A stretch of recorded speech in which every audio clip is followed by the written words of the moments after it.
Hey guys, I'm Taylor and this is Kevin. And for the last 45 days we've been traveling from our home state of New Jersey to Key West, Florida, while visiting every coastal town along the way. In the last episode, we explored Assateague Island, where we saw some wild horses before meeting up with our sister and brother-in-law in Delaware. Today, Kevin and I continue south and make it to our third state of Virginia. If you're new here, consider subscribing and buckle up for more adventures. So, finally getting my first surf session while on the road. We're back in Assateague this morning, and there's a bit of a bump. So I'm gonna throw the wetsuit on and get some waves before we head further down south.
So how was it?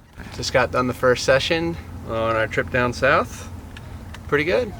Brought the shortboard out first and it was a little too mushy, and then the foamer caught some pretty fun ones. So it's just a weird feeling being able to surf and not have any other worries for the day. Still getting used to that. I love it. We are just hanging out in the van right now, letting the wetsuit and the boards dry in the sun, doing some spring cleaning and doing a little bit of work. But we also got horses right around the corner from us. So when the waves aren't that good, I brought my soft top board so I can go surfing more often than not. And I'll show you how I put it up on the deck real quick. We did a custom little hack that my brother-in-law, Travis, who you just met, actually gave me the idea to do it. So let's go check it out. I just got these straps right here. Super simple on this side, just wraps around the back or the bottom of that. But over here, I got these foldable cleats. So if we're just chilling up here, we could fold these down. So that's a nice new addition to the van here on both sides that I'm pretty pumped about. So thank you Travis, for the idea. Appreciate it, man.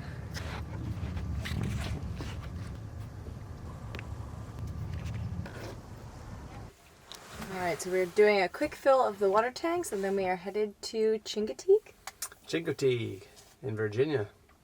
So our third state of the journey. Yeah. See that?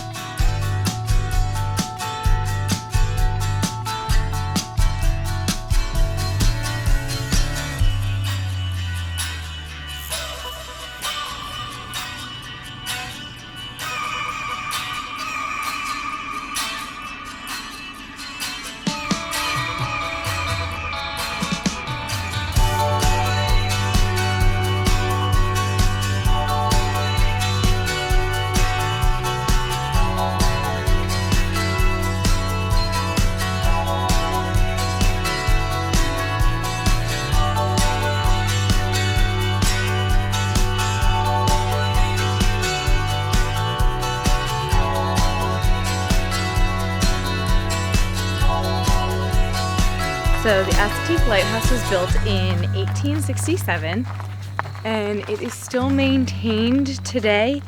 The U.S. Coast Guard actually changes the bulbs, I guess, whenever it goes out, because it's actually still used as a navigational aid. So pretty cool. I'm surprised how far it is from the actual water though, because the body of water is way over there. Across all that marshland. I must admit, it's not as cool as I thought it would be. It's cool that you can go up to it this close.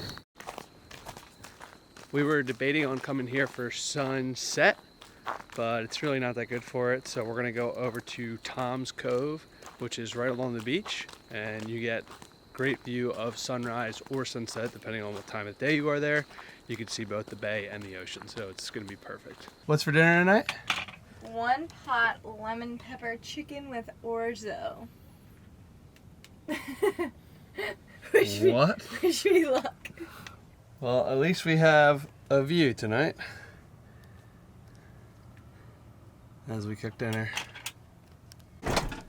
Alright, so for dinner tonight, here are all of the ingredients we need, including my chicken.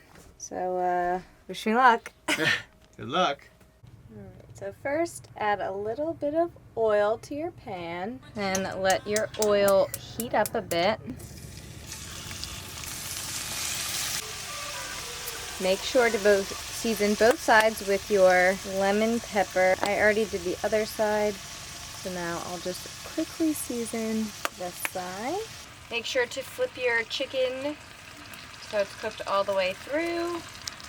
So then you need 2.5 cups of chicken broth. I'm using organic, low sodium, but you can use whatever. I'm also cutting this recipe down a little bit since it serves 4 people and there's only 2 of us. So I'm going to use about 1.5 cups to 2 cups. And then it calls for 1.5 cups of orzo, but I'm only going to do 1 cup. Alright, so one reason I do like this for VanLife is because it is a 1-pot meal. So once your chicken is done, you're actually going to just remove it and just put it on a clean plate, and then you'll add it back in later. And then while your chicken was cooking, if you have like a garlic clove, then you should be mincing it at that point, but I'm lazy, so I just bought minced garlic.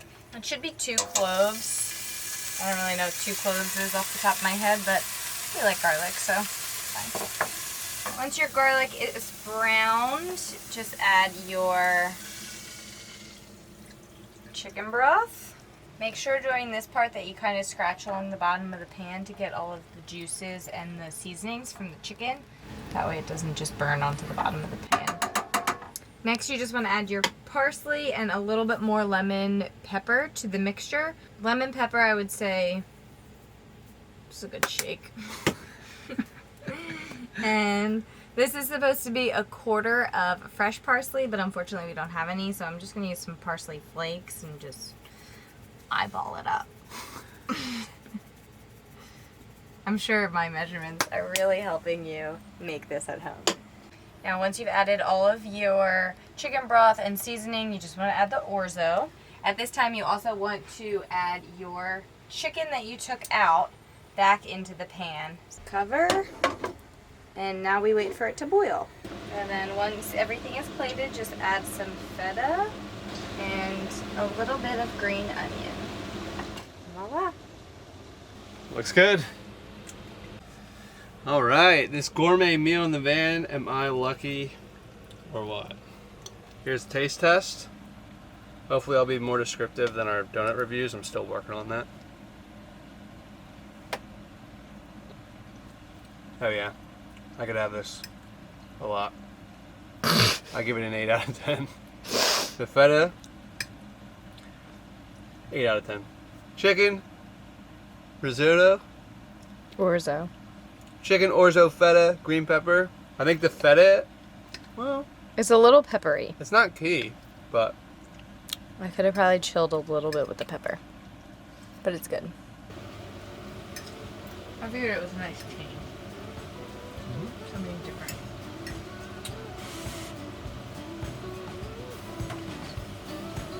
join us next week where we wake up in the coolest camping spot of the entire trip, drive over the Chesapeake Bay, and have a beach day at Virginia Beach.